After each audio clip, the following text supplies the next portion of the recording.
Shalom. First and foremost, I'd like to give all praises and glory and honor to Yahweh Bashem, Yahweh Shai Bahashem, Wakar Kadash, and the Heavenly Father. Two names, Yahweh, and His only begotten Son, Bahashem, in the name of Hamashiach, Yahweh Shai. Those are the true names in the ancient Paleo Hebrew, the Lashma Kadash, the Holy Tongue, and I say Barak Adom to the elders and apostles, Wa'akim, Wa'akwaf, and I say Shalom.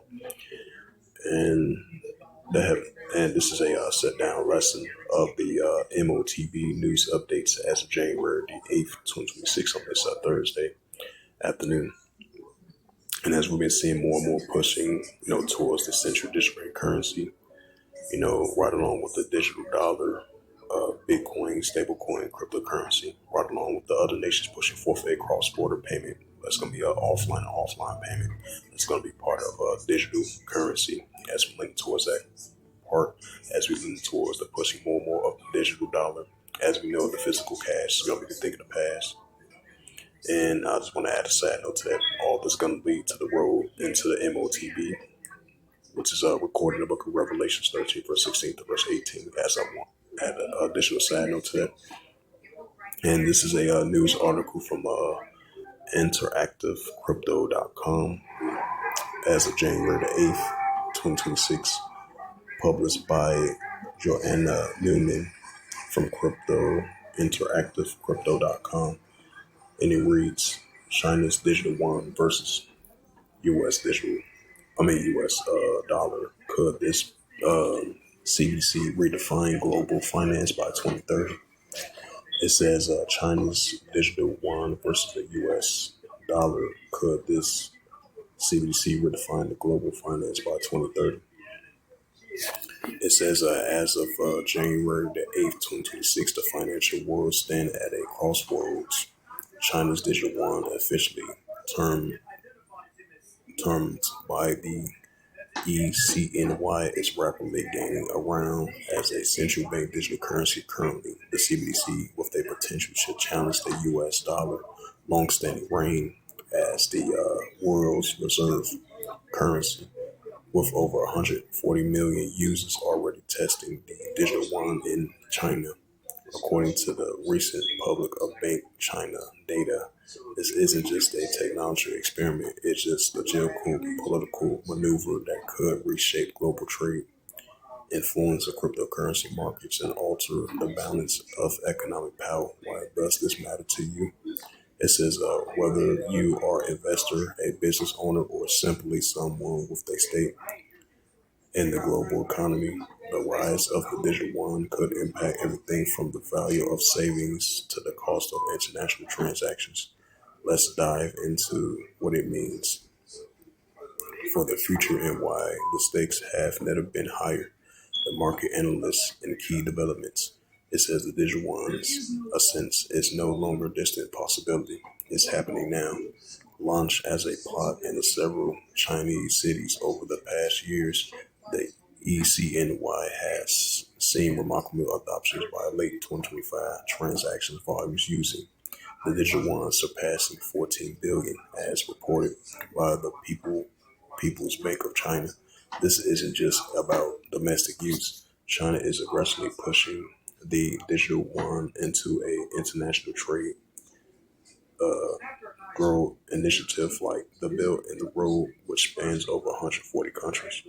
Recent developments painted the vivid picture of accelerating momentum.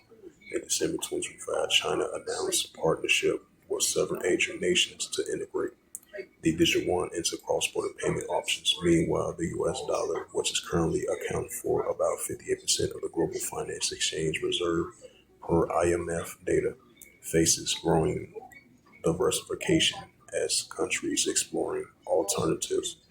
The digital yuan instant transaction capability in state backing, making it its own alternative options.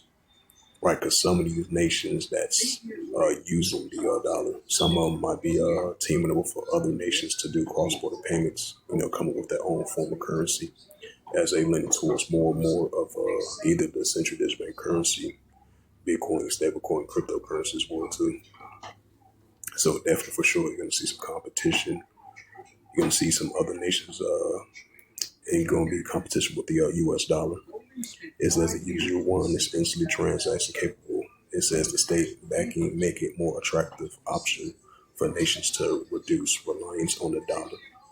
It says that, but it's not all smooth and sailing. Regulators hurdles and concerns over privacy, right? Because that's been the main objective, especially in the year 2025. We've been seeing nations leaning towards, either it's central digital currency, Bitcoin, stablecoin, cryptocurrency, because privacy has been the biggest concern for the nations around the world. Given the Chinese government ability to monitor transactions has sparked skepticism. Still, sheer scale of China's economy influence means this central digital currency cannot be ignored. The question isn't if the digital yuan will impact global finance, but how profound what this means for investors. For investors on the rise, for investors, the rise of the digital yuan is a double-edged sword. In one hand, signals a potential declining of the U.S. dollar's dominance, which could devalue the dollar. Yep, devalue the dollar, dominate assets. If right, because we live in more and more of a digital society, because the paper dollar of the American dollar, as we know it, is going to be definitely going to be declining, decreasing. And it's still going to be more value, but the nations are leaning towards and not depending on it no more, as we're seeing these new form of alliance and different forms of currencies being shown forth as being increasing. If the digital yuan captured even a fraction of the global trade, says 10% by 2030, and some analysts predicted it could pull a seismic shift in current markets. This might be push investors towards the alternative stores of values like cryptocurrency or gold.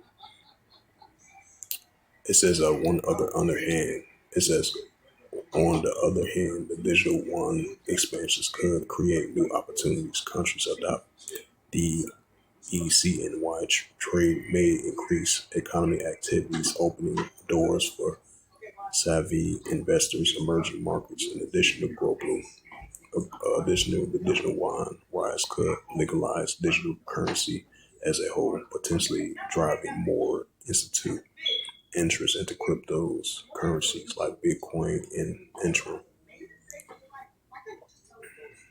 So as it says again, China's digital yuan versus US dollar. This could be the central currency we're defining global finance by 2030, right? Because we're seeing more and more pushing of everything is being digital. And that's what we're seeing in modern day technology.